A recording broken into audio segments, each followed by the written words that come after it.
This is problem set 2, group 6, Monica Murphy. So the next problem we're going to look at is problem 7b, and again we are going to look at what study design it is based off of the information given.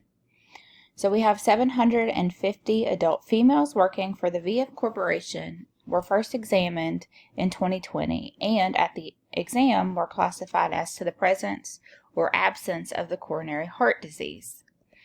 So this is an example of a case control study where the information may be later used to define controls or in a future cohort study. So it's going to look a little like this. So you have your study population here, the adult females at the VF Corporation, and then CHD is present, and then CHD is absent. So you don't really have how many had CHD, how many did not have CHD. So this is just kind of a preliminary part of a study that can be used for future studies, like in a cohort study.